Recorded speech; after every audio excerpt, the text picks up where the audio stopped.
orange Ferrari. And green flag flies, we're racing. The Acura gets a great start from behind. 3 wide up the inside. Closing in on him here through turn number 2. Big slide on corner entry. Here's, that's a big aggressive dive up the inside there from the Lamborghini. Some bragging rights here, I think, between the two. Look at that slide up ahead from Simpson. That thing was totally sideways, but he was able to catch it. Race lead. Fantastic stuff here in the M Cup. Big chop by the 777 car off the nose of that. Saw the corner, didn't have overlap, and went right to the apex. Checker flag, and Adam Youngblood will win the AM race in the CrowdStrike Cup Virtual Racing League.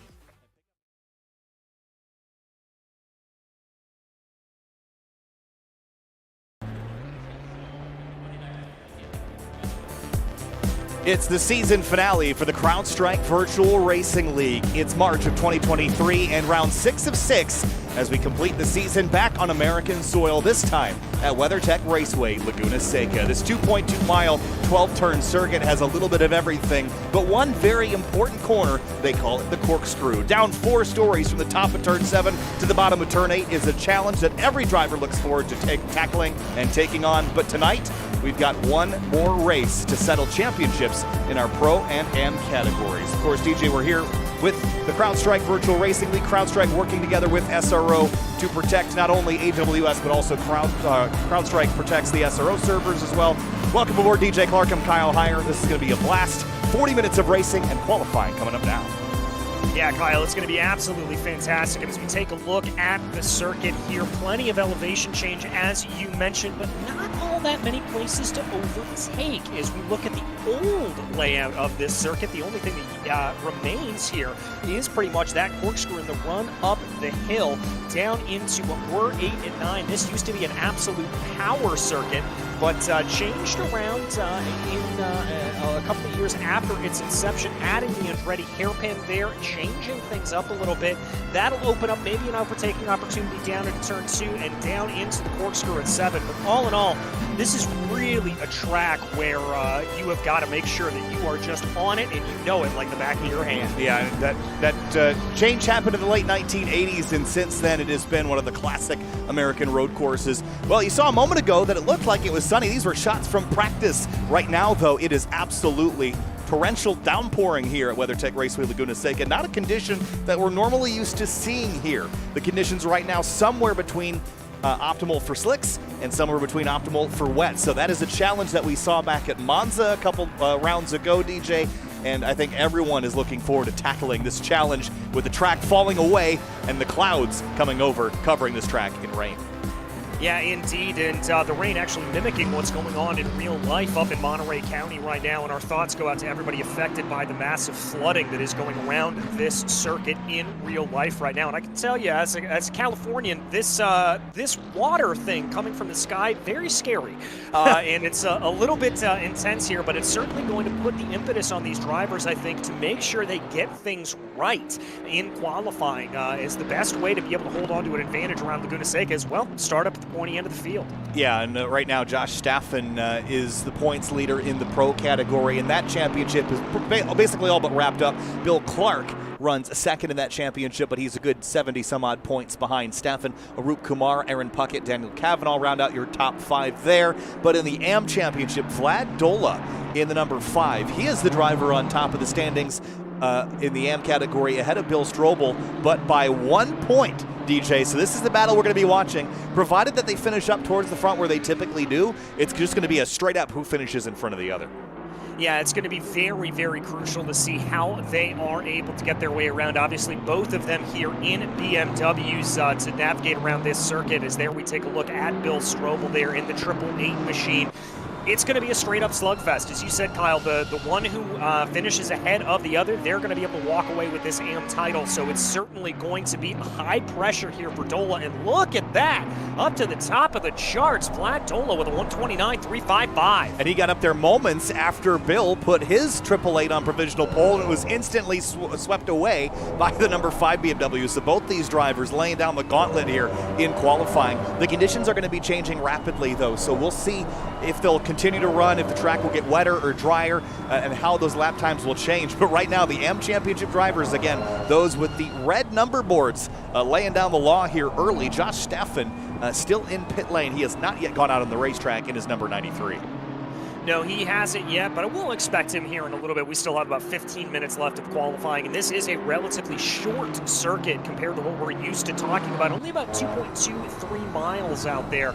So it's a pretty quick lap time at about 1.5 minutes here on these GT3 machines. As we watch Dola coming down the corkscrew, as you said, that 4-story drop, and trust me, you can look at it as many times as you want on television or on the broadcast here, but it really takes seeing it in person, getting behind the wheel of the car to really understand just how big of a drop that is. It's a corner I've never had the ability to go see in person, but every time I've been to a racetrack in real life, after seeing it in a simulator, while it does feel familiar in a way, the biggest thing is that it feels smaller in real life. And what I mean that is it feels more closed in. The elevation feels more intense. It just feels more compressed than it does in the simulated world. So when you head to a place like the Corkscrew, DJ, I'm sure that is one of those corners where it just feels so much more extreme than even you could imagine.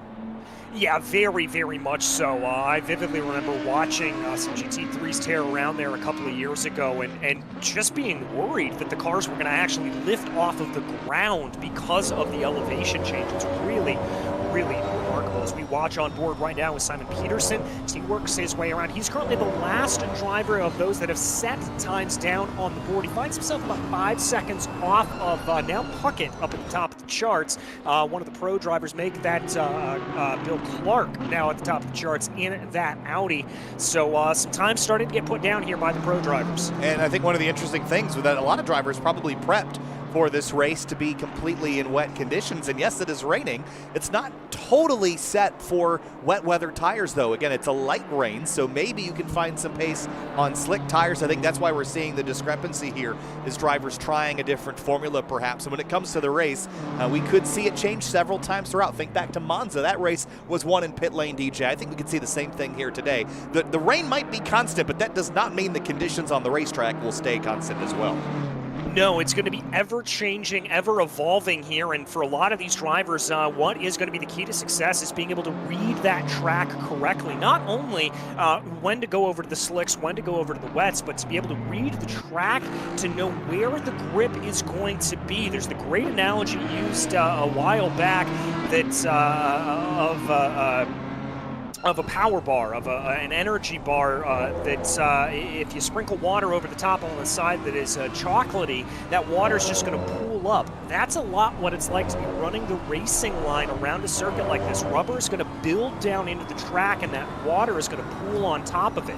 And counter to that, if you run offline a little bit, the water is actually going to seep into the asphalt a little bit more, and there's going to be a little bit drier, a little bit better grip around that not always taken line. So drivers are going to have to be hunting for that here, even though this is a relatively narrow Laguna Seca raceway. Like I said, it's the first time I've heard of that analogy, TJ, but I like that a lot, actually. It really gets the point across that the online versus offline grip can be pretty wildly different. A lot of that is because of the rubber and the oils that have collected on the racing line. Off the line, you get more of the untouched surface. Is just kind of porous asphalt that doesn't have every possible crack filled and jammed full of Pirelli racing rubber. So it definitely changes throughout the width of the track where the water will collect and pool. And then, not to mind you, all the curbing as well. The ripples in the curbing can carry water, as well as just off the racetrack. When you go off from the pavement into the dirt here at WeatherTech Raceway Laguna Seca, it's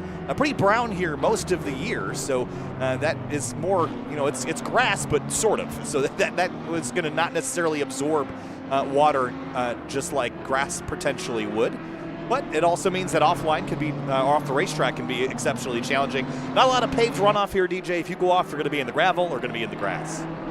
Yeah, exactly. There is little room for error here, and even as we watch Martin Lassen coming out of turn 4, you just see that narrow strip of grass there to the outside of the rumble the rumble strips, and even that can be enough to be able to throw the car around. So drivers have to be very careful, and watch him there coming out of turn 5, trying to get the power down. You can see just how squirrely the rear end of that car is, and that's not going to help him. Big curb strike there, and that's going to send Lassen spinning around. Yeah, and here's another look at it. Turns in, just doesn't have the grip, and hits the curb on the inside and goes for a ride. And that will be a great way to take yourself out of the race if you're in it later. So that's something that Martin will have to work on here, just finding some more grip throughout this session. But 16 drivers and only 10 have laid down times in the first half of qualifying. Aaron Puckett is currently on provisional pole. Bill Clark back in second place, but he's up half a second on his best time of the session so far. So he might go to the top of the board here as he enters turn 12 for this time. And see the background. Oh, the Audi. Martin Lassen, big impact there on pit entry. Yeah, and that's going to be something we talk about here today, but let's see what Clark is able to do, see if he's able to improve the time he is. That's going to bring him up into second place. He's going to be about 1/10 of a second off of Puckett in front of him, but the pit lane entry here is going to be very tricky. It's a narrow line as they come on in, and drivers are going to have to get it right to make sure that they nail it. But let's see here with Vlad Dola. He's working his way around up into the corkscrew. Let's see what the number 5 machine is able to do. Nice line over the crest, using all the curb and runoff on the right. Easy place to get a cut track there, but Vlad keeps 2 tires on the road. Currently 6th now, right behind Bill Strobel, who's the driver he's battling in the championship. Now, if they were to finish like this, as they are currently qualified, Bill would win the championship. So this is important stuff for Vlad to get back ahead of that 888 BMW. The good news is, DJ, they're both competing in the same chassis of car, which if you're going to have a fight head-to-head with the guy, you're both going to want the same gun. They've got that. As look at the 5 to the top of the 888 and to the top of the board of the AM standings. P3 for the number 5. Yeah, good run there for Vlad Dola. He's going to be able to hold everything together here at this point, and he's going to have a little bit of a buffer if things stay the way they are. Here is Jason Ogden right now as he brings his way around currently the second-placed Aston Martin in the field, obviously with Puckett holding on to that top slot. Now the Trace 3 team, they entered fairly late through the season, but every time they've showed up, they have been very solid. Aaron Puckett in particular has really ruffled some feathers there in the pro category, competing up there with Josh Staffen at times. Josh is going to start from the tail of the field in this race. He's not going to qualify, so it'll be a last to first challenge for the driver who's essentially already got that championship wrapped up. Actually, definitely has that championship wrapped up. No one's going to run him down. Matt Feller on track, Martin Lassen and Declan Miranda that are all still trying to get times in here before the tail end of this session as we watch Ogden head down the corkscrew again. And this is a corner that it's a heavy braking zone, DJ. Typically that means passing zone, but more often than not, you'll see drivers get single file before they attempt to head down the hill. Yeah, you're going to be able to maybe make a move going down into that corner. Obviously, the very famous pass being made down into the corkscrew many moons ago here at this point. But the truth of the matter is, if you try to go too wide through the corkscrew, that's going to throw you off. You can make a move beforehand, but you've got to commit to the braking zone and outbrake your competitor by the time you go in and try and push them offline a little bit. That's the only way you can really get a move done. Vlad Dola, top of the board, and not by a small margin, by 0.4 of a second. The number 5 goes quickest, so we'll see if anyone can dethrone him again. Bill Clark looks like he might. He's up 0.6 of a second into the final corner. Will he be able to jump back up on top? We're seeing the lap times get quicker and quicker. This time through a 127.7 to the top, just like that, 1/10 quicker than Dola. Yeah, that's a great run there for Bill Clark. He's going to be very pleased with that, I have to think. And indeed, he's actually going to pull the car off to the side there of the Andretti hairpin and jump on back into pit lane. So a fantastic run there for Clark. Let's see here, Turtan coming around, I believe, the lone Lexus in the field here at this point. He's going to bring that machine down through the final corner, going to try to see if he's able to improve from an 8th place position.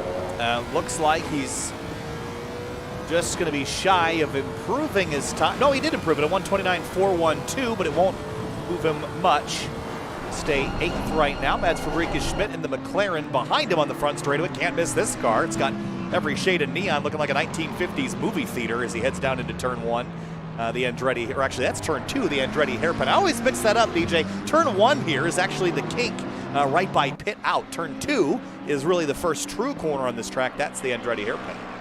Yeah, it's something I do as well. You always kind of think of that little kink off to the right there, as off to the left rather, as not necessarily a turn, but it is indeed categorized as turn 2, the Andretti hairpin. Really a double apex corner, a very, very long hairpin to be able to bring your way around. Plenty of room offline, but because of some of the cambering there on it, you're going to have to be careful, as there's going to be a lot of rubber buildup to the outside of the track. That's Fabrica Schmidt working through turn number 6. You know, the corkscrew steals a lot of the thunder when it comes to the fast corners at WeatherTech Raceway Laguna Seca, but I think one underrated corner is the corner prior. Turn 6 is a extremely fast left-hand kink where the camber really very quickly shifts from nothing to everything and then back to nothing again. So there's a groove that you have to get into. If you miss it, it's single groove. If you miss it, you're going to be in the gravel. There's no ifs, ands, or buts about it. It's just a corner that you have to nail, and it is probably one of the most significant corners from the prior version of the circuit that was really just a ring road around the outside of this place with the corkscrew included. And then when they added the infield section, really turns 2 through 5 now, that kind of took away a lot of that, but turn 6 remains as one of the fastest and most formidable challenges here at WeatherTech Raceway Laguna Seca.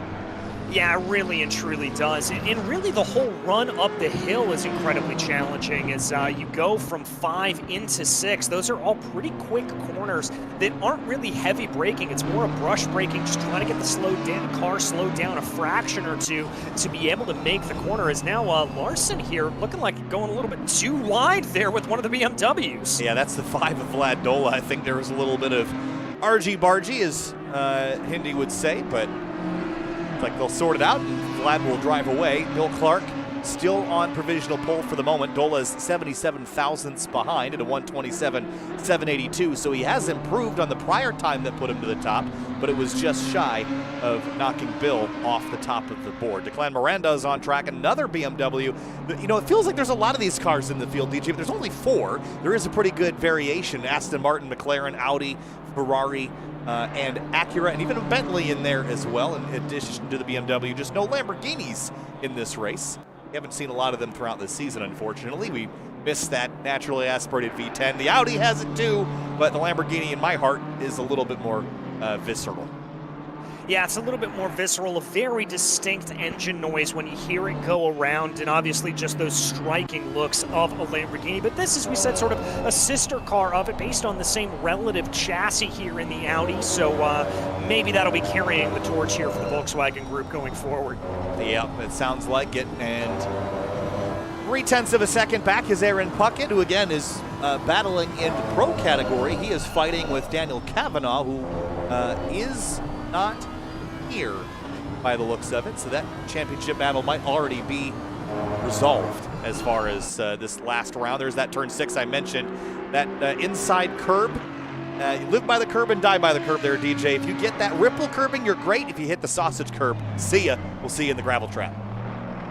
Yeah, exactly. You've got to be very, very careful. As that's going to be Bill Clark getting the braking zone wrong, going down into the corkscrew. Let's take a look at this. Kyle looked like he may have touched the grass a little bit on the outside, but I think really and truly what got him there was just putting the throttle down a little bit too early. Yeah, easy to do there. You're just trying to carry so much speed, and the car unloads as you come over that crest and the track falls away, so all the weight disappears from the car for a moment. You throttle up, you don't have your traction control set just right, the rear wheels will spin, and you got a lot of wheel in it too because those corners are so sharp, and that's what caught Bill Clark out. But good news, he's still on top of the board for now. Here's Aaron Puckett. He's currently up a 10th right now as he heads into turn 5.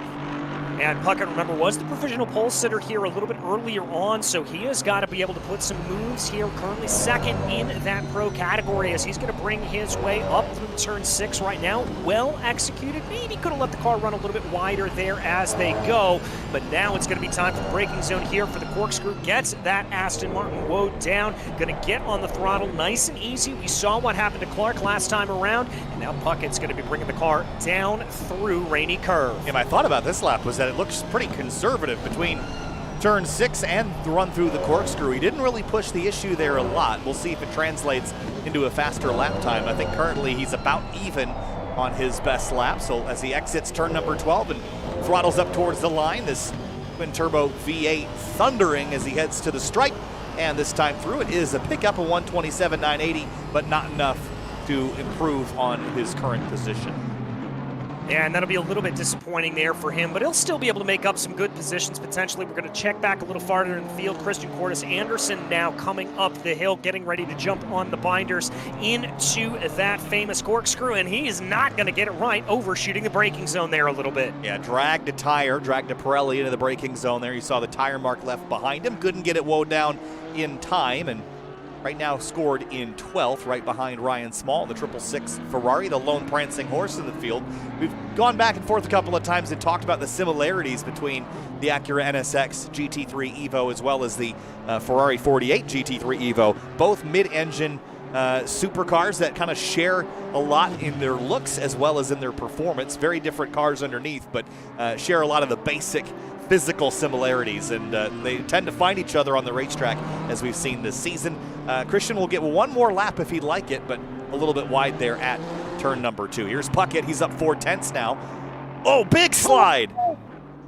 He is barely, is he going to be able to keep that thing underneath him? That car is absolutely in a tail slapper. That is able to keep it under control is Aaron Puckett, but that's going to scupper his lap. That is some amazing reaction time there for the driver of the 32. That goes to show you how slick it is out there at WeatherTech Raceway Laguna Seca. He was driving the heck out of that thing, got it wound down, and will start in 3rd in this race, provided that teammate Jason Acton or no other drivers improve on their laps. There is only one driver left on the road that is not in pit lane and has a time left to set, and that is this 204 car.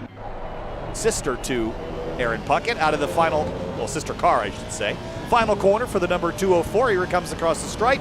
3/10 up and a 128.955. He will not move any positions, but it will be a lap time improvement.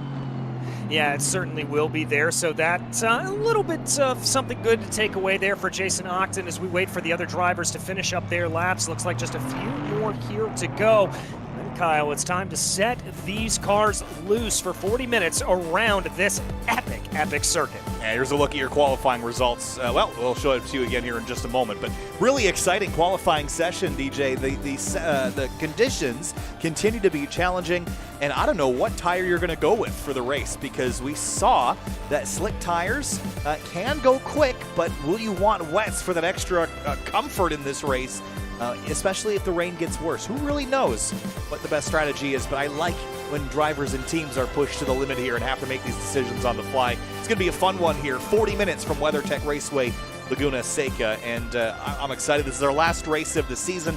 The SRO Motorsports America season is well underway at this stage, DJ. We've got the Sonoma CrowdStrike weekend at Sonoma kicking things off in about a week and a half, 2 weeks.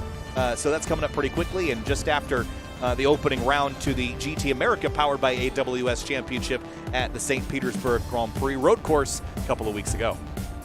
Yeah, it's a very exciting time to be a part of the SRO Motorsports Group community as we look ahead to Sonoma, and then once that kicks up, obviously we then head on over to NOLA, CODA, all of the acronyms that you can imagine here as they go. But we've got one more digital race here for the CrowdStrike Racing Series to be able to go, so there is your grid, just waiting for the last couple of drivers to make their way onto it right now, and then we'll get these cars ready to go. Good jumbling of the order here, I have to say. 4 pros and AMs up at the top of the charts. And Josh Staffen starting at the rear of the field. That'll be a fun one to watch. That number 93 Acura NSX GT3 Evo wrapped up the Pro Championship a couple of rounds ago, but he's just looking to kind of put on a show this time. He will start from P16. Alongside him in that last row, Miranda in the number 15. That's Declan Miranda in the 25 BMW. Row number 7 is Matt Gefeller and Simon Peterson. Row 6, Ryan Small, Christian Cordes Anderson in the Ferrari and Acura NSX,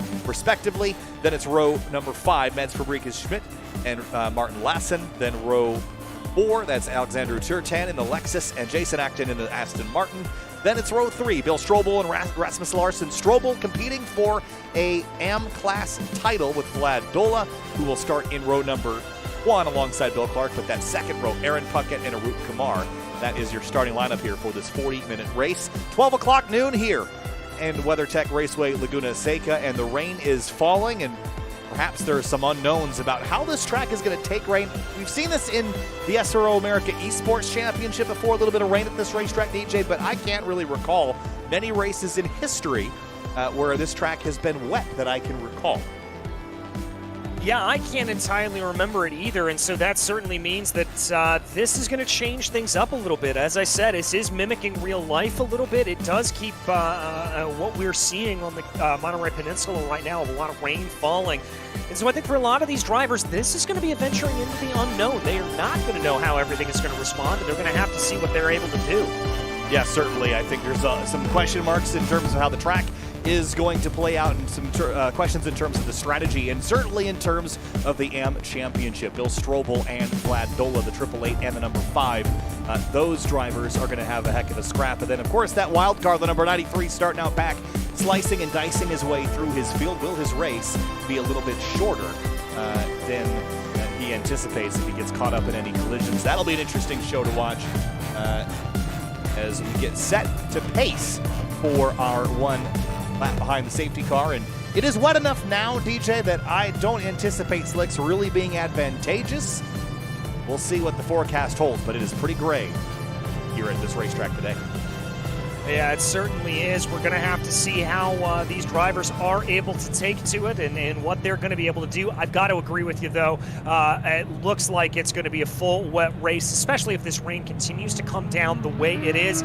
There we see Bill Clark taking off on this parade lap, and that means we are ready as these engines fire up and roll off the line. You can see now the rooster tails behind the cars. It is a lot wetter than it was in qualifying, so you have to wonder if everyone got the hint and put on their wet weather tires, their wet weather Pirellis, to help them stick to the road and dispatch that water, because I think in qualifying you could have seen drivers get away with some slick Pirellis, but now that we've got more rain on the circuit, I have to hope they were paying attention to that weather tab here in Assetto Corsa Competizione.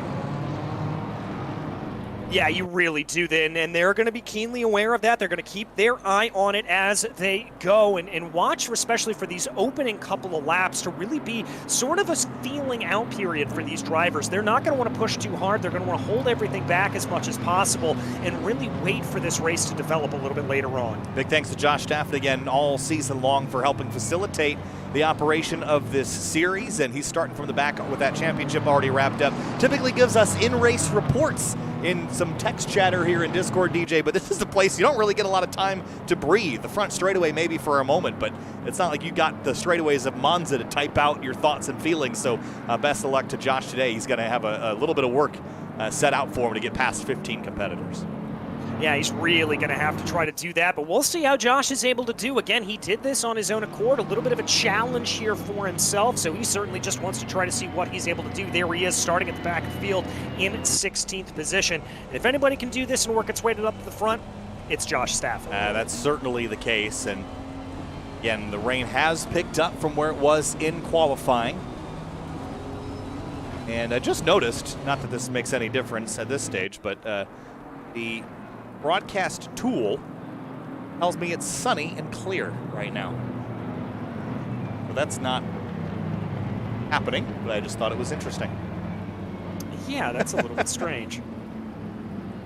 Well, that's what you'd expect out of California. Today it is not the case. We're on the west coast of the United States for the 6th of 6 rounds of the 2022 and 23 CrowdStrike Virtual Racing League. For the friends and family of the CrowdStrike team, CrowdStrike, again, supports SRO and AWS that work together in that relationship that keeps everybody safe on the cybernet as we head out of turn number 12. Big thanks to CrowdStrike for putting this on, for the drivers for being here. DJ Clark alongside me. I'm Kyle Heyer. Time to go racing for 40 minutes. The last round of the season. Time to crown our champions and go racing one final time. This time with rain falling from the sky. Green flag flies, and we're racing at WeatherTech Raceway Laguna Seca. Bill Clark, a clean getaway out front. He heads down to turn number 1. The field fans out 3 and 4 abreast behind them into the Andretti hairpin. Here they go. Looks like the top half of the field able to keep things relatively clean here. Sometimes a little bit of a concern going down into turn 2 that can happen. Still a little bit too wide farther back in the field, but they're going to be able to keep things together here as they now work their way up the hill. Vlad Dola, remember, he is in that championship hunt, 1 point ahead of Bill Strobel, who didn't have as good of a qualifying run, so he's buried in traffic just a little bit back there in 5th place. He's got to move forward here. Here comes Aaron Puckett to the inside. That's a battle for 2nd place. He gets by Dola and puts him down another position. Arup Kumar in the McLaren off course there at turn 5. Yeah, he's going to have a little bit of a problem, but he's able to keep everything back up underneath him here. Bill Strobel now trying to work his way up through the field. Remember, he has got to try to move his way forward here if he wants to close down a little bit on Vlad Dola. But right now, he looks like he's got Larson looking up behind him, going down into the corkscrew. Everybody being a little bit cautious. Couple of cars off in front. Dola off in the corkscrew and off to the inside. That could get you a penalty if you do that more than a couple of times. He's got to be cautious and careful of that. By the way, Bill Strobel lost the position in the opening moments to Alexandru Turtan in the Lexus. Turtan's up to 5th place in the number 88, a strong start, and now hunting down the number 8, who himself is looking at the 5. There's contact in the final corner at the end of lap 1. A little bit of banging and bumping, a little bit of bumping and banging here as we continue to watch Kumar trying to hold off that Lexus of Turtan behind. Turtan's going to have to go around the long way here down into the corner, trying to see what he's able to do. He's not going to be able to get it.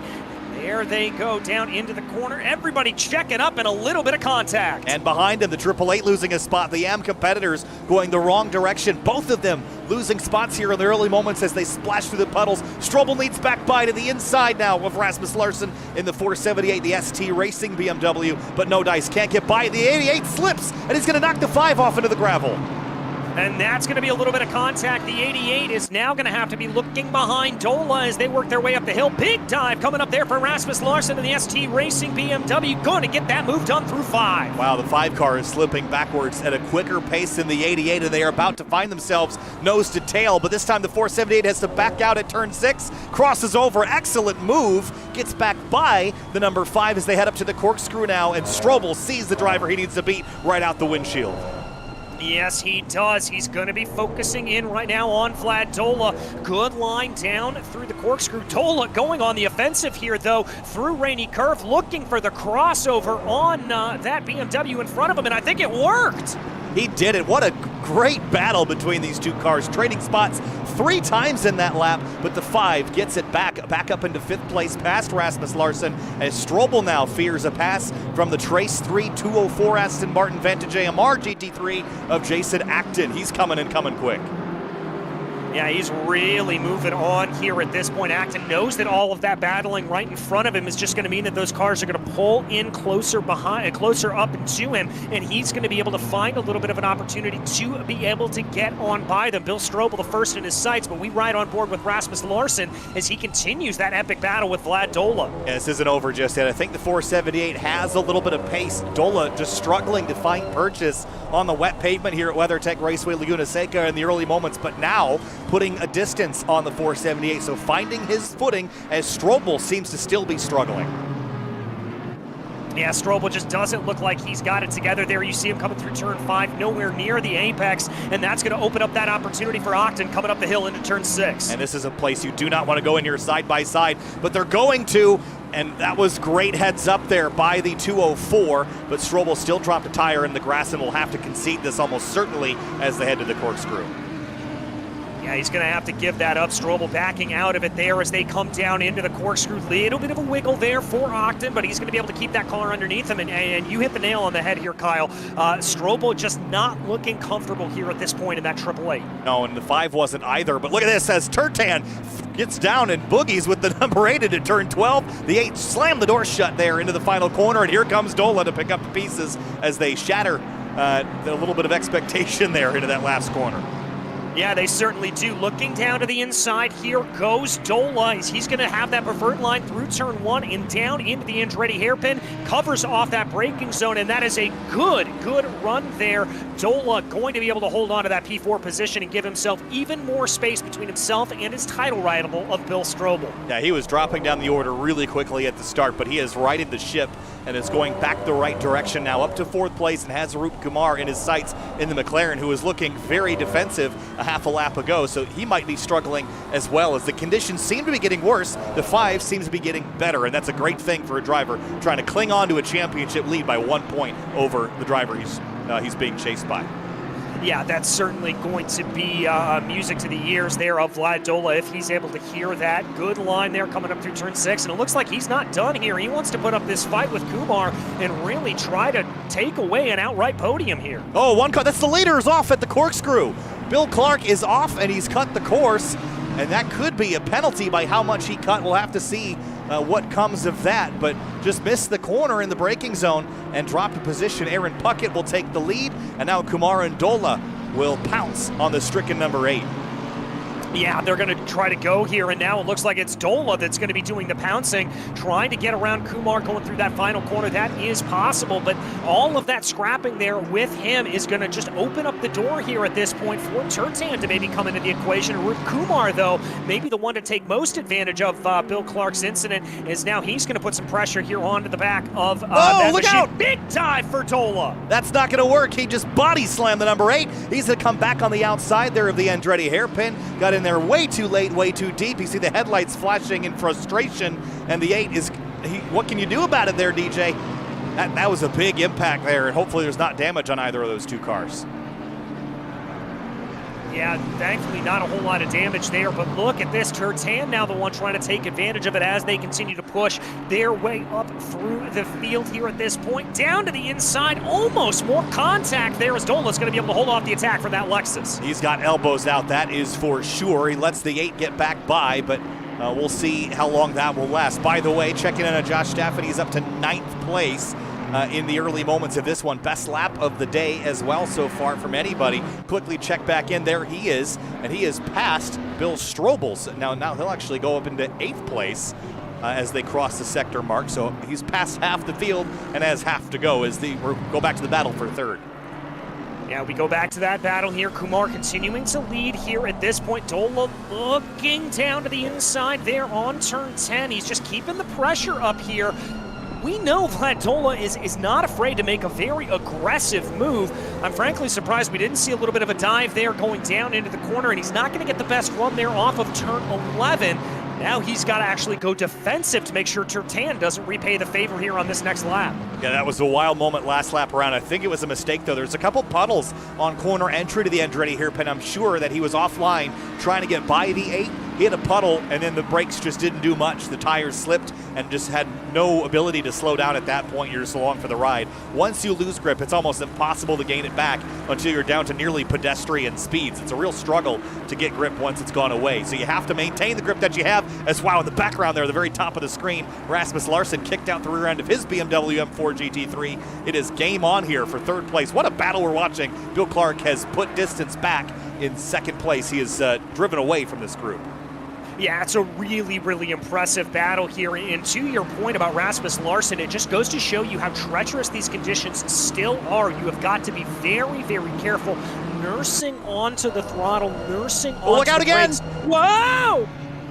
And he spins right at the top of the corkscrew, and Dola, another mistake, and this time he'll clobber a competitor and take himself out of the battle he was just involved in. And here's a look at that, and that's two times in 2 laps, DJ, and at that point you have to kind of bolt down the head on the neck there a little bit tighter, because that was definitely on him that 2nd time as well. Yeah, definitely. Well, I mean, look at that distance. I'm not sure if he just missed the braking zone there or tried to go for an aggressive move, but one way or the other, I agree with you. I've got to put the fault firmly there on that BMW. The 93 was able to grab 2 for 1 in that particular instance, is now up to 6th place. But Bill Strobel, after all that, was not able to take advantage, and he's actually dropped another position. So this is slipping away from him. Even though his championship opponent has had some problems today, he's not close enough to take advantage. And DJ, you don't have to have the best day in the world, but you have to have a better day than the guy you're trying to beat. Yeah, you've just got to have a better day, and it doesn't look like Strobel is having that. I really think he's getting caught out here at this point by all of the rain that's coming down. He just doesn't look comfortable under that car. I mean, look at him there coming off of turn 3. You saw him put the power down and that car wiggle on the rear end, and Matt Geffeller right now in the Bentley, he's going to be the one looking to put more pressure here on the back of Strobel. And the way I've seen Strobel driving, I think he may lose this position as well. Yeah, it certainly could happen. There's Martin Lasset in the 111. Mats Fabricus-Schmidt. This is a great battle between these drivers for 9th place. Little slip and slide there by the 37, the pink McLaren. Here comes Strobel trying to get back by. Will he make the same mistake that the 5 did, launching too deep into the corkscrew? Mats really deep on the brakes. He's going to miss the corner. Strobel does as well, but he's going to keep it on the road. Schmidt will not. Strobel picks up a spot.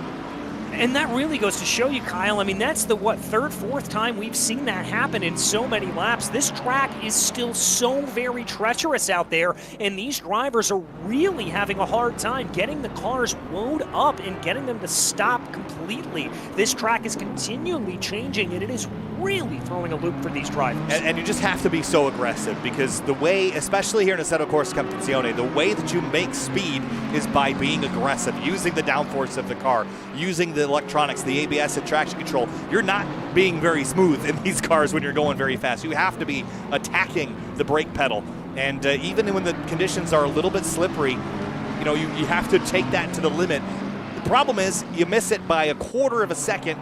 You're 50 feet past your braking zone, and it's just too late. There's no grip to recover from it. So it really is a challenge, and we're going to see it continue to be this afternoon. But I think in particular, a guy that has risen to the challenge is Josh Staffen, up to 5th place, and now 4th, past Rasmus Larsen. This 93 car, as we expected, is on the move.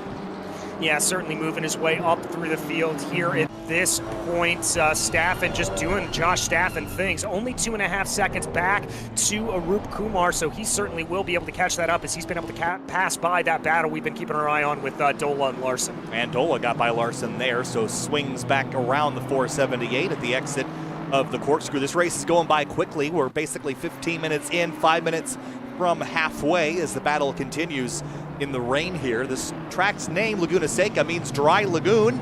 Not much dry about it today. It's going to fill back up with water and turn back into the lake it once was. Yeah, it very well might if this rain continues to come down here at this point. Vlad Dola, though, faring pretty well when it has to be said, in despite of all of the rain, as he continues to just keep his way going. Dola leading the AM category right now at this point, but Larson keeping up the pressure behind. Let's check back in on that battle farther back, as it looks like Bill Strobel has lost out to Matt Gefeller, and Gefeller trying to make a move now on Schmidt. It's getting pretty hands-on back here in the Andretti hairpin. Mats Fabricus-Schmidt really late apex at the exit of the Andretti hairpin. The Bentley does not go and covers off the attack from the 888 as they all checked up on corner exits. So Bentley looks a little bit slippery on the throttle pedal especially. Looks like a fish out of water here at WeatherTech Raceway Laguna Seca. This is not a track I would expect the Bentley to have a lot of legs at. With the balance of performance, kind of guarantees that all cars will be within a particular performance range, but there are certainly horses for courses, and this is a horse in a pony pen, I think, today, DJ. Yeah, that Bentley, known as being a little bit more understeery, kind of lovingly known as the Boatley, and so getting it to rotate properly through a lot of these very, very quick and challenging turns is going to be a real challenge here, I think, for Gefeller. But I've got to give him credit, Kyle. I've been watching on board with him here for a minute. He's doing it very well. It doesn't look like that car is struggling all that much compared to what we're seeing the other cars do out on track. So Gefeller certainly has his hands full, but he's doing a pretty decent job with it. A little bit extra weight never hurt in situations like this. You got a little bit more mechanical grip afforded by that. You certainly got a lot of width on the car as well. The good news is, just got to wait for this place to fill up with water, and then it'll be mighty quick, that Boatley around the racetrack.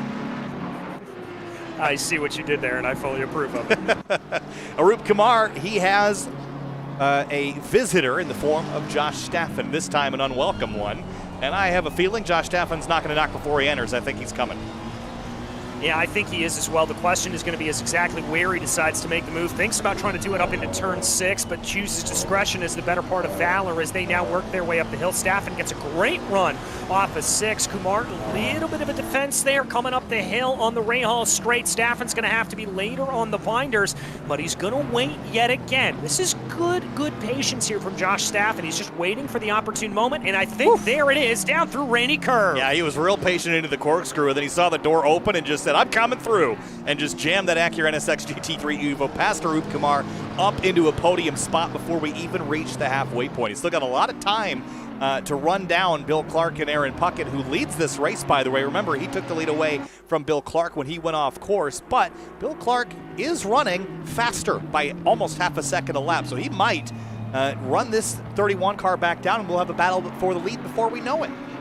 Yeah, we very well could, and I guarantee you that Staffen is going to be hoping for that. He wants Clark to get a bit of a move here, because if he and Puckett begin to battle a little bit, that's going to slow the two of them down, and it's going to allow for Josh Staffen to begin to close in on this battle all the faster. With a little bit of a wiggle there coming off of turn 3 for the number 93 driver. He'll be able to keep things together, but still a little bit of a hairy moment. It just goes to show you, even the best have to really, really keep everything about them here today. Yeah, one of the things that will help you is that if you get a little bit sideways and you kind of skid the Pirellis across the surface, it's not going to hurt you as much as it typically would. You don't really want to be sliding around in the dry. You'll overheat your tires. Here in the wet, not as big of a deal. You're just going to see drivers sideways and loose as a fact of life on conditions as treacherous as this. But there's your lead advantage for Aaron Puckett. It is dwindling under a second now, and it's only 5 seconds back from Puckett to Staffen, and at times they're in the same camera shot. So this is a wake-up call for Puckett and Clark that they cannot spend a lot of time battling amongst themselves, because there's that 93 in the background. He is approaching very, very quickly, and holding him off is going to be an immense challenge. Yeah, it really, really is. And you heard that little involuntary noise that I made. That was Puckett just having a little bit of a rough run coming down through turn 10. The rear end of that Aston Martin looking like it wanted to step out on him there. Let's see how he's able to handle coming down through the Andretti hairpin. Now, that's a slower speed corner. You're not going to have to worry about it as much. Turns 3 and turn 4, these are going to be the areas where I want to see how this car is handling. Little bit of correction there coming off of the line out of 3. That's going to be a good run for him. You see him jumping onto the binders there into turn 4. A good line there. It just looks like maybe that elevation change throwing out Puckett a little bit on that last lap. And again, I think it's just the way the Aston drives, but he does seem like he's being pretty tentative with it. And then as the car kind of loses front grip in the rain, and then just kind of skids out, and then you see that little panic hands, as I call it, as he kind of races to correct the understeer. But it's not like he's driving wildly. The car looks very stable, but as it slides out to the edge of the racetrack, there's that little bit of a panic moment, as you see in the mirror, that pink Audi getting ever closer down the corkscrew. So certainly Puckett is not completely at the limit of grip all the way around the racetrack, but when he gets to corner exit, that's when we're seeing the corrections start to happen. Yeah, it's coming on corner exit is where you see it, and good lines there down through 9 and 10 this time around, but Clark looks like he was able to close the gap only maybe by a tenth of a second on that last lap. Now, one of the things he's going to have to be working against here, and Kyle, we haven't really talked about it this much, but that's the aero wake coming off of that Aston Martin. This is a very quick circuit. When we talk about the runs through 3, 4, 5, and 6, also down the hill through 9 and 10, those are some pretty high-speed corners, and you really need clean air on both the front and the rear wing to push the car into the track as much as possible. And when you're driving behind another car, that's disturbed air that you're driving into, and it means that the wings and the splitter are not going to operate at 100% efficiency, and I think Clark's dealing with a little bit of that right now. It's a great point, and you think about the wings and the splitters and all the aerodynamic devices on these cars, the diffusers under the rear bumper. Think about when you're flying into an airport on a windy day and the turbulence that you experience and how wild that ride is. The wings, you think about when you drop out of the sky, you get that crazy roller coaster feeling when you fall a little bit. That is an inefficiency because the air is turbulent and not acting on the wing. Now take that wing and flip it upside down. Now it's generating downforce instead of upforce, or lift as they call it. So that's what a wing on the rear of the car is doing, is it's just an upside down airplane wing. So if you have turbulent air, it's not going to be quite as effective, and that's what you're talking about when you talk about aero wash. The other thing is the body of the car creates a bunch of downforce, and the car in front of you is going to push all the air out of the way. No air to press down on the car. No downforce to stick to the road. So all that coming together right when you're behind a driver, it can make that last couple tenths of a second a challenge to push through, but it has not stopped this man. Josh Staffen has the Audi in his sights. Yeah, he certainly does. He's been able to close up massively here, has that gap down to 0.5 of a second. Couple of puddles there on the way in, and again, that's Clark with a bit of a wide line. It just looked like that Audi wasn't able to bite down and get onto the apex that he would necessarily like to do, and that's going to be an open invitation here for Josh Staffen. He's now close enough. If there's another error like that out of Bill Clark, Staffen's going to pounce. Took him half the race to get to third. Will it take him half the race to get to first? I'm going to think not. He is so close, right behind this battle for the lead. Puckett can take this time to try to put some distance on these two as Clark defends. But Clark is really struggling in the Andretti hairpin. We saw him understeer there. Everywhere else, he's looked pretty okay, but just doesn't have the speed to keep Staffen behind him. And here comes that 93 looming in the background. The Racer's Edge 93 right in the shot here. Yeah, and I mean, to your point there, Kyle, that was almost a textbook run down through turn 6 as well, down through the corkscrew. Let's see here how he's able to take Rainy Curve. That looks like a pretty good line, a little bit defensive, letting the car roll out just as he wants to. So yeah, I mean, that 24 machine looks like it's in control here. Of course, as I say, that runs a little bit wide on the exit of turn 11, or turn 10, just to prove me wrong. Staffen here gonna look for the crossover maneuver coming down on the main straightaway. Oh, that was textbook out of Josh Staffen. That was a beautiful execution. He does not have the pass completed just yet. Now he does. Can the 24 cross him over? No, he will not move the 93 into second place. And Aaron Puckett, he might be driving on some bided time there up at the front. Yeah, I think he is 1.45 seconds the gap right now between Puckett and Staffen. A little bit of a weird line there coming out of turn 3. I think Puckett may have gotten onto the curbing there a little bit. Oh, and he's off into the side. He's able to catch the car, but whoo, that was a big mistake, and that gap has now nearly been halved by Staffen. That'll wake you up better than any energy drink I can think of. A little bit of off track there at the exit of turn 4, and Josh Staffen, like a shark in the water, he smells the blood in the cut there of the 31 through turn 6. Good run there, but again, I just think this 93, he has pace that no one else has had all season long. Despite the conditions, despite the course, this 93 has been on top of the leaderboard in every race this season. Puckett slipping and sliding sideways out of the corkscrew, just trying to cling on to what lead he has left.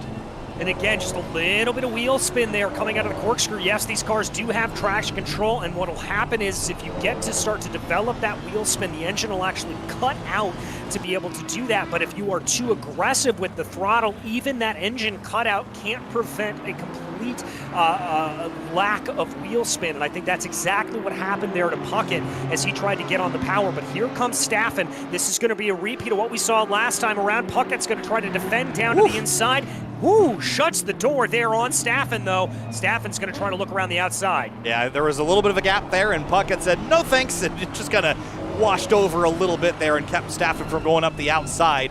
Ooh, I think Staffen's going to spook Puckett a little bit into driving wide. Here comes the pass into turn 4, defensive line. Great job by Puckett to go defensive. Now Staffen's going to cross him over at the exit of 4, go to the left. And Puckett driving an excellent defense here, but it's all he's got left is the 93 now to the outside at turn 5. He's going to squeeze him into the dirt. Contact there between Staffen and Puckett. Staffen able to get the car wound up back underneath him, but all of that effort that we've seen over the last couple of laps thrown away courtesy of contact. Let's go back and check out the replay. Yeah, that might have been a little bit naughty. Let's have a look here on the replay. Puckett throws the defense there. That was a fair move in my mind. Here, Staffen tried to go up the outside, couldn't do it. Puckett goes defensive here. All fair play up until this point. Now Staffen to the outside, and Puckett runs him clear into the dirt, and that certainly was a naughty driving there by the 31 DJ, and now Staffen in the gravel will have to fight back from that. Yeah, he's going to have to try to be able to get himself up there and see what he's able to do here at this point. Staffen, though, I mean, look at this. Arun Kumar right behind him here at this point, and that is going to be a little bit of a defense that Staffen's going to have to throw here. Yeah, so it's about 5 or 6 seconds that he lost in that exchange. He's got 15 minutes to get it back. We'll see how he does. Josh Staffen running third. By the way, in the M Championship, Vlad Dola leads in the M class and in the M Championship. Came in by 1 point over Bill Strobel. Bill has gone backwards in this race and has not rectified it the same way the 5 did early in the race. He runs 11th and actually is risking losing that position to the 666 of Ryan Small. It has not been Strobel's day, DJ, and this could be the decider in the championship.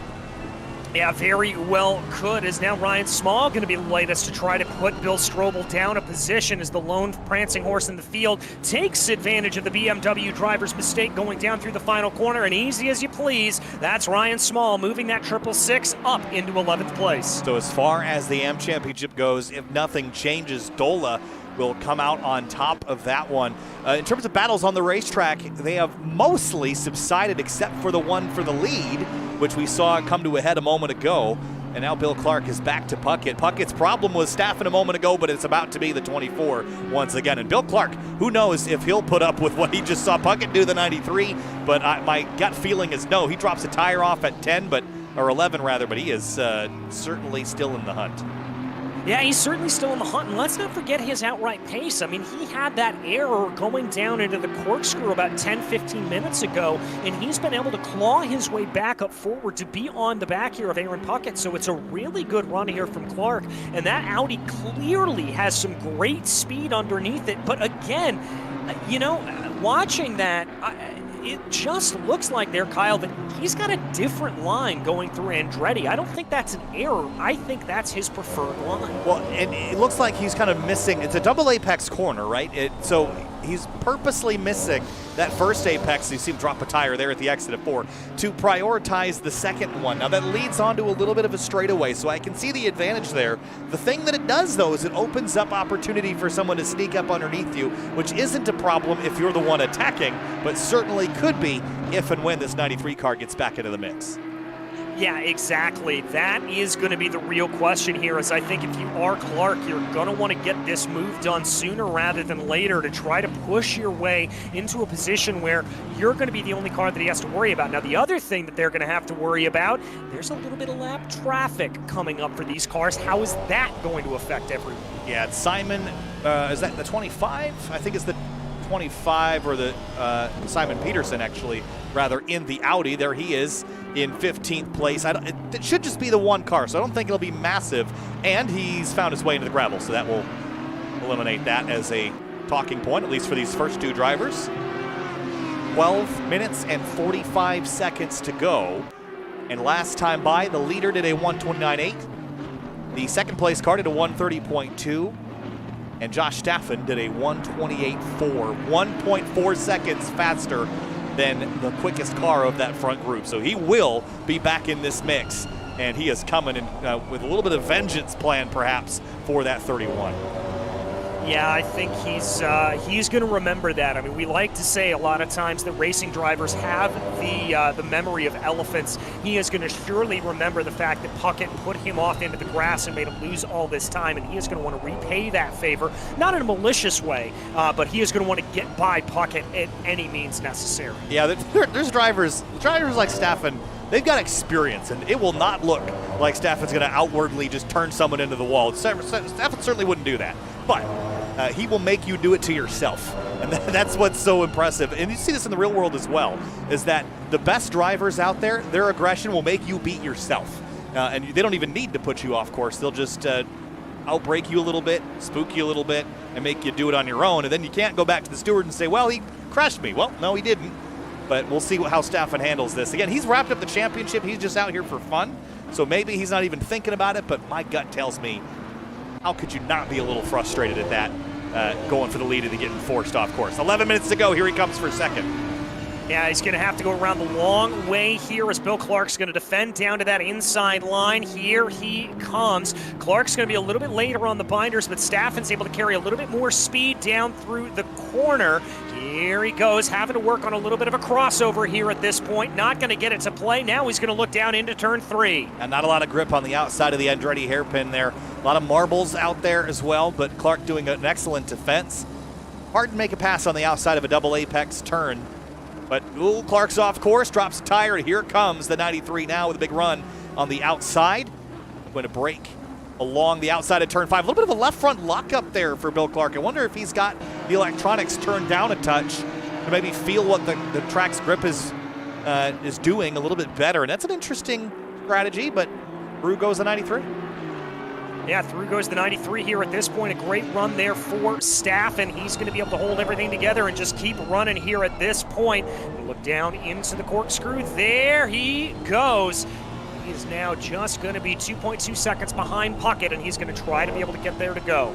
10 minutes on the clock here at WeatherTech Raceway Laguna Seca for the season finale of the CrowdStrike Virtual Racing League. Again, I'm Kyle Heyer, joined by DJ Clark. Of course, after 6 rounds of racing, the Pro Championship is wrapped up. The AM Championship is all but wrapped up, provided Dola can make it 10 more minutes without any dramas. But the drama here tonight has been at the front of the field. Aaron Puckett and Josh Staffen at the pointy end. They have come together once, and within a lap or two, they are going to come together again. Yeah, they certainly are, and how is that going to play itself out here for these drivers as they work Staffen closing down at a rate of knots. He is absolutely closing in on Puckett. I think this is a matter of if. This is a matter of when, not if. Yeah, it's a half a second a lap easily at worst, and at best for Staffen, it's over a second a lap. He's just quicker than the 31. Puckett did a great job defending for the first half of a lap the last time the 93 got there. And now he's down to just, I don't know, 5-6 laps worth of racing. So if he can just manage to keep Staffen from getting by him, he might be able to throw enough of a legitimate defense to keep that 93 back there. But it is game on for sure at the front of the field. You're not missing any battles anywhere else in the field right now. It is all up front into the corkscrew. Yes, it is. This is the battle right now, under a tenth of a second, and Staffen looking aggressive here. A little bit of an open door there for Puckett going into the corner as they go, trying to see what he is able to get to go here. Staffen bringing the car around, maybe a little bit of a slide there for that Acura, but he's still going to be able to keep up the pressure. Last corner of the circuit as they come through turn number 12 and back up onto the front straightaway.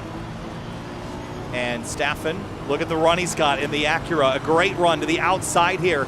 The 31 stays driver's left. The outside's a hard lane to make the pass. We saw that, the battle for second. There's the door open to the inside. Josh goes down there. A little bit of space left as Puckett accelerates off the corner and holds the spot for now.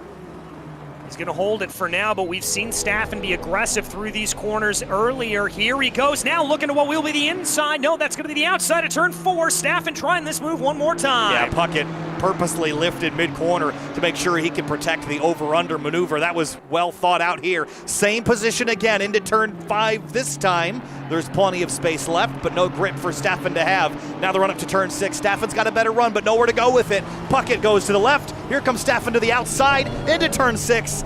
Crossover here on the run up to the corkscrew, slide by the leader. Here comes Staffen to the outside, side by side up the hill. They're going to bang doors. Into the gravel again goes the 93 with the right sides. Now it's a braking duel into the corkscrew, and Puckett will win that battle for now. For now, but Staffen looking at a little bit of a crossover here. He's going to be able to carry some good momentum coming down out of the corkscrew right now. Looking down through Rainy Curve, and don't look down, but Bill Clark also involved in this battle. 3-horse race for first place. Aston Martin, Acura, Audi at the front here at WeatherTech Raceway Laguna Seca. 7 minutes to go. Puckett, Staffen, and Clark in a vigorous battle for the top spot in the season finale for the CrowdStrike Virtual Racing League. Puckett, an excellent run on the final corner, but Staffen is quicker. And for how long will he stay behind this 31 car? Yeah, that's going to be the question here. He's going to get a good draft down the front straightaway down through turn 1. Staffen's going to have to go the long way around as Puckett goes defensive down into the Andretti hairpin. Staffen tries to be a little bit later on the binders, give a little bit of a pinch there to Puckett, but Puckett holds it out. Look at the run on corner exit though. Here he comes. The 31 slips and the 93's through just like that. Staffen to the lead, and Clark now brings the fight to the back of the 31 car. Yeah, he's going to be putting some pressure here right now as they come up through turn 3 and 4. Let's see what this Audi is able to do. Oh, he goes off wide. And he's in the gravel. Puckett drops a spot. Bill Clark can't do much with it. Staffen, what an excellent move around the outside of the Andretti hairpin. Puckett got wide on corner exit, dropped a tire in the gravel, got sideways, and there was the pass for the lead. From 16th to 1st, it took him 35 minutes, but he got it done. Yes, he certainly did, and a very impressive run for Josh Staffen. And here, Kyle, wouldn't be surprised if we see that number 93 just scamper off into the distance. He has been the class of the field all season long. Here's Bill Strobel, and the championship was in his sights, but it has slipped away minute after minute. The longer this race has happened, you almost wonder if the rain hadn't been here, how this race would have differed. Bill really never looked comfortable with the wet track surface today, DJ, and slowly slipped backwards away from championship foe Vlad Dola, who has remained atop the AM standings tonight. It was a 1 point coming in. It will likely be more than that leaving. Yeah, it certainly will, as Dola has just absolutely executed where he needs to here at this point, and it looks like Strobel has really, really struggled, and I agree with you there, Kyle, that I think this rain is partially to play for that. He just hasn't seemed comfortable all day long. Battle for ninth heating up here in the last 5 minutes. Martin Lassen in the 111. Mads Fabricus Schmidt in the number 37. This is a good battle here between the Audi and the McLaren 720S, one of my favorite cars in the field just based on its looks. One of those cars I always say looks swoopy, DJ, just got the all the right curves to it. And this one not quite as mean looking in the Barbie pink and Transformers lime green. I don't know if that's the right color, but as they come out of the last corner, it certainly has a color palette that makes it easy to spot. Yeah, it certainly does, and I have to agree with you, Kyle. It is a very swoopy-looking car and just absolutely gorgeous. It makes a very great sound as well as we ride on board. You can hear that as he comes down into the braking zone there, trying to put a little bit of pressure onto the back of Lassen. About 4 laps to go here. He's going to get a better launch off of turn 2. Let's see if he's able to make an attack here through the infield. Lassen struggled a little bit on the flat sections, the infield section here we call it, between turns 2 and 5. Adds a big time understeer there at turn 4, and he's not going to be able to capitalize on Lassen's run through that 4th corner. So this battle will continue all the way to the checkered, I'm sure, as we briefly check back into the battle for second, because Puckett is still trying to keep that 24 car, Bill Clark, behind him. And Clark thought about a little bit of a lunge there going down into turn 2. Not sure if that was a full-on attack or if that was maybe just a little bit of a thought about trying to do it and maybe the brakes locking up a little bit. But nevertheless, keeping pressure here to the back of Puckett. We're going to jump back to that battle between Schmidt and Lassen as they go down into the corkscrew. Yeah, the Audi is struggling just a little bit at the ends of the straightaways. Heading into the corkscrew in particular is where Lassen has been struggling in comparison to Mads, but Mads has big-time front-end understeer. Has not really been able to get that car to rotate, which is a little strange. I wonder if it's just pushing a bit too hard or if he's worn out the front tires or what have you, but certainly struggling with that mid-corner rotation in that bright pink McLaren 720S. Yeah, just looking like he's struggling a little bit, and that's a little bit of a surprise. I would expect that McLaren to have a little bit better rotation considering it is a mid-engine machine, but then again, that Audi mid-engines as well that he is fighting on with right now. Little bit of a tiny lockup there on the left front coming down into turn 2. That doesn't look like it's going to hurt Schmidt all that much. No, and again, I think some of it might be driver-induced, maybe pushing a little bit too hard mid-corner and not waiting on throttle quite enough, but Mads certainly is not able to get right to the bumper of that Audi. It might take a mistake to complete that pass. There's that second place differential again. 2 minutes and 15 seconds to go, but with laps in the 130 range, there should be about 2 laps left this time through. Yeah, I think that's about what it should be here. We're going to focus back in on that battle with Lassen and Schmidt rather. Climbing up the hill through turn 5 and 6 right now. It looks like Lassen's able to pull a little bit of a gap. That's going to be a good little bit of breathing room there for the 111. Yeah, it's what he needs at the moment right here again, mid-corner. See that 37, it's just a sharp turn in, DJ. I wonder if he's kind of skidding the front tires with that aggressive chuck into the corner versus smoothly applying the steering to grip up here. Maybe in the rain in particular, not really doing him justice, but minute and 30 left. They will be coming to 2 laps to go as the leaders should be coming to the white. A little bit of an early dive there to the apex, and the 111's wide. Here comes the 37 and makes the pass complete. Yeah, just a little bit of a mistake there out of Lassen, and that is going to be all the impetus that Mads Fabricus Schmidt needs, as now we focus back in on Josh Staff, and he'll be coming to the white flag here as he tries to get by the number 42 of Cortis Anderson, this being a lapped car. Yeah, Cortis Anderson has not had the best day in this purple Acura NSX GT3 Evo. Runs 14th right now. The 93 comes down the inside at the final corner, and this time should pick up the white flag, which will signify 1 lap remaining here at WeatherTech Raceway Laguna Seca, past the start stand. And yes, it is white flag. Aaron Puckett in second place, trying to hold off Bill Clark. Think about Bill Clark. He was leading this race handily and went off on his own into the corkscrew, and then it just kind of threw away what could have been a race win. The lock up there at the end, ready hairpin again, and now just fighting to stay on the podium. Yeah, just fighting here at this point, and it's a bit of a sad, unfortunate day for Bill Clark, but still a podium here in the pro category. Nothing to shake a stick at. He'll be able to take some good heart away from that as he continues to work his way around right now. He's only about 0.6 of a second behind there at this point. But we've got another battle farther back in the field as Strobel continues to try to hold off Gefeller. Yeah, Gefeller closing in on this 888, who's wide at turn 6 and in the gravel, and Gefeller goes on by. Ryan Small in the 666 is also going to motor on by in the twin-turbo V8 Ferrari, so that will knock Strobel back another couple spots, back to, looks like, 13th place. Yeah, that'll knock him down the order as the clock hits 0, and here comes Josh Staffen onto the back of these drivers. He's actually going to be coming up behind that battle that we saw. They're going to have one more lap to sort themselves out, but Staffen here, really only 2 more corners to go, and then he will take the checkered flag. Josh Staffen in the CrowdStrike Virtual Racing League in the pro category. Not only has he helped run this series, he has won every single race, but the battle for second is fierce behind him in the final corner as Staffen picks up the championship and wins every race. Puckett hangs on for second. Bill Clark will come home in third. For 5th place, though, in the final corner, Vlad Dola in the AM Championship.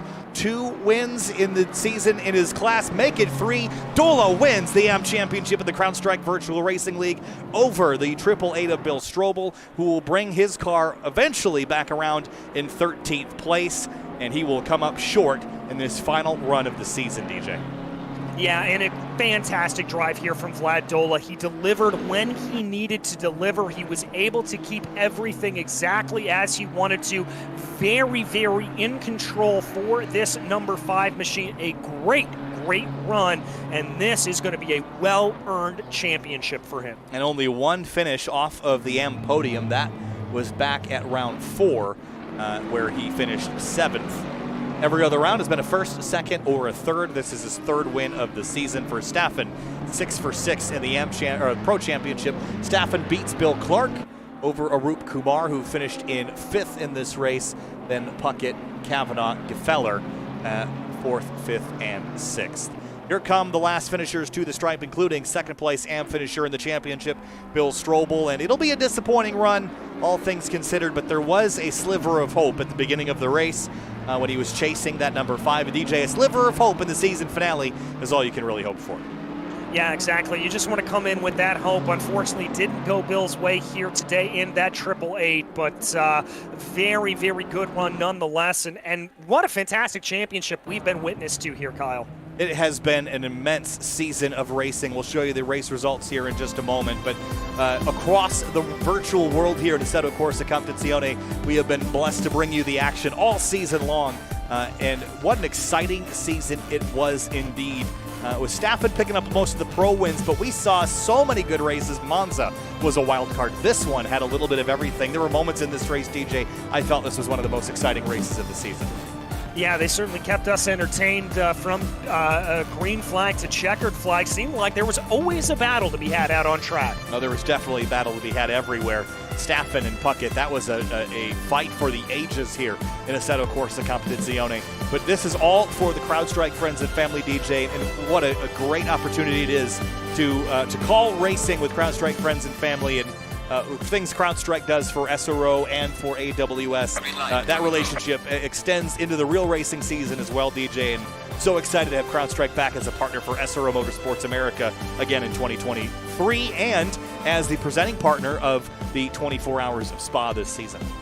Yeah, so very thrilled to have them on board. They are one of SRO's longtime and most important sponsors, so we are absolutely thrilled to have been able to cover all of that for them. And well, Kyle, it's been an absolute pleasure to call the virtual racing, and now it's just time to let all of the real racing take to the track. And that'll happen for the first time this season in full capacity with all 5 of the SRO Motorsports America sanctioned seasons coming up here in Sonoma, California in just a couple weeks, 2 weeks to be exact. Sonoma Raceway will be the opening round for all 4 of SRO's main series and the addition of the Toyota GR86 Cup. So very excited to see that this year as well. But then it'll be the NOLA Motorsports Park event, followed by Circuit of the Americas and the rest of the season shortly thereafter, DJ. It has been a pleasure to be alongside you in this virtual season, but soon we'll be back in the paddock for real to kick things off in Sonoma. We will indeed, and folks, we are very excited to see you there, and once again, we hope to see you on the track, because this full season for SRO Motorsports Group, it's going to be fantastic. We'll see you in Sonoma. Thanks so much for watching the CrowdStrike Virtual Racing League. We'll hopefully see you again in the fall. Kyle Heyer alongside DJ Clark. We'll see you in the paddock.